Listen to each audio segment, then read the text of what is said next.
koka so ane ne mpotem they say the one say ensuo ni nya ato emma wo manfo so ensuo ni yiri fa wo no they say brofo eda ho no mo ne say nobody is safe kwaku te sa brofo na say nobody is safe e kire say that's obi ahonwo bia ahonwo no say ensuo no wo a wo te bepo so wo a wo te hin o e fa wo mu afiri fo mo ba no na efroba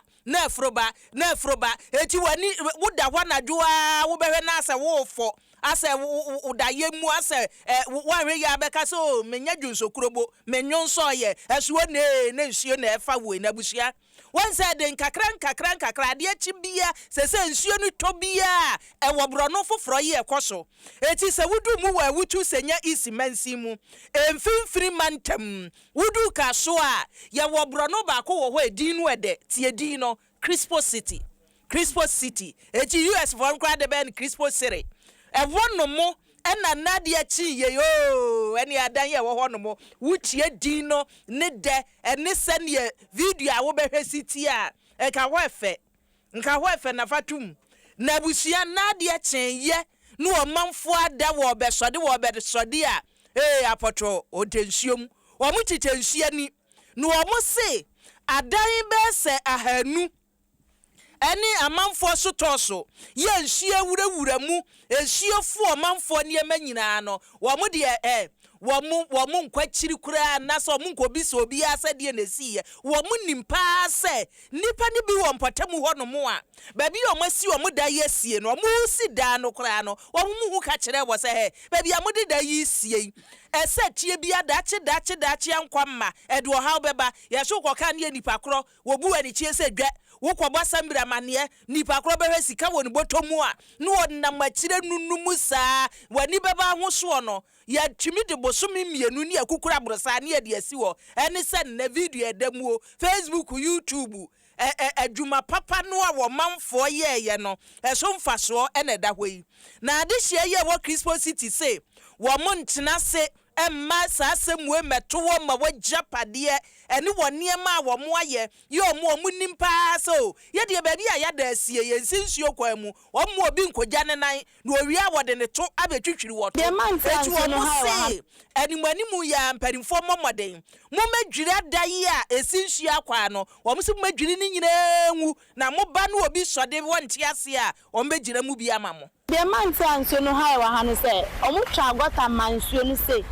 ba nkofo na mo besi dan wa hanum no omo tofin la fili honum nti amansuo no ta na ebu afa hanum nti ebu fa hanum aye bia ne na ye ntimi nye hwe fa ho biom anu na ma nsuo no ma hanum na wo eche hanum se no ya nsuo no tosra na ya mo bie na abe ha ya wa hasa na ye bebi aye tinu nsuo na den na ye timu nsuo ha ya sa so etobia nso no kodanum yenya baby nda ade kese a ha ye pa ne sesensu no to a egi amanfo nyama edeko na wo hwe e wa ha fe so sisi ase nso ne bua ko sister no shop ni mu e wo hono ma enya sem ketu akra sometimes it me fa amanfo nyama edeko na metisi se ye se nkofo e de ahwea so egugu etwe hono nti ama like a block kwan no nti nso ne top na e de eba amanfo shop ni ade abusia we ye nnura na dwudie o na nnura na dwono kora de ensuo na ntanche o ensuo no antanche eye frede simabedua saduanan enu kora hyeda nrubeduo no ana ensuo no eye hyew ena gyaye eti hyew no hu video na da ho no eti sanke tobe no hwere mienu no hwere miensa de a o kanya papa ena ade hye yi ka no na potamu hwesofo yo wo pekuma Krispocity Adom sabi bula kire se ade no a nipa yi ke wo so no di ade ne an wo ka nipa yi a wo besisi adasi nsu akwai se wo mo ye no okobisa se na hyin na mo de da yi si a enu wonya amane eti se eyo ya no last year MC set banini medina ba be ko nso no duru kotodwe ana promise okoyi mo akoye ohudwuma ba be si nde yente hu ka bia na se ya etobe 3 days enro obi emifu o mehu se ma betwa filises ko aka ho a metwa ye na o kya se mentwa ense no engineer no mo nhwe metwa ha akotwa ho no so ye mebra ye adwene ho ne block factory ma twa ho nyina aka ho e no se enye ho na main road na flooded no but me pese won hu bibia problem na start and say be do me filling station no but o ma me samba back e be filling station no anymore say that no ma bio say dey o hu now o hwe bibia nso ni firi no eba e bi mu sisi dan a e ban waterways no they say come no say be ya gatas mpo a say demolition na na wa be na ya magates ne mba na nsuo to na manfo ho to mo a enu ke se ma me ba ko wo be bia mo ko ye no wadwane aja ne kunu ya ma me bia fere ezibane ne nimu na ma me ne to wadwane aja ne kunu ma me asambolo ma na ho ndin wa me to me ka me to me fie kwa me ntimi ye gata we aje sa ban Abushia weye assembly man wo paba no assembly man wo di tudwa se banini o ka kire no afi etwamu sa afi we di ankie hu bie no enne ehurei na mankrado ye wo gomu akumbe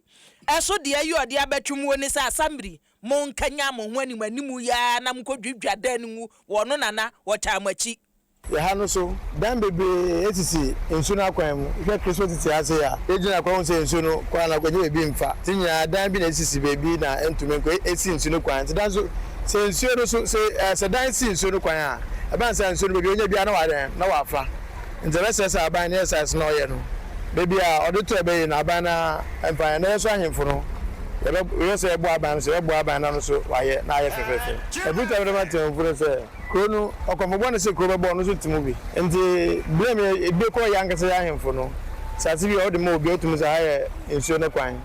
na o de amano na evidence no ebe disturb obi kura oni ensuo nti ba no sa eha nti enyina yehu esase ko so Ghana mem no enye betu ya hofo na the right no yaye edikan ehwe uto so mi no so hwe a ensuo no enya kwan ko nti ama main road na nkasa ye gym na nkasa ensuo na nkasa ebu afem nti ama kwan ni nyina de asai Abusia na naso ede ye womu no ti video ne de na demo no afi na katapira ne niema mpanimfo de asimu ehwe ne obetumi aye eti Kofi Agye kofa bai wo ho ide ne ebesi bia no ye beto aso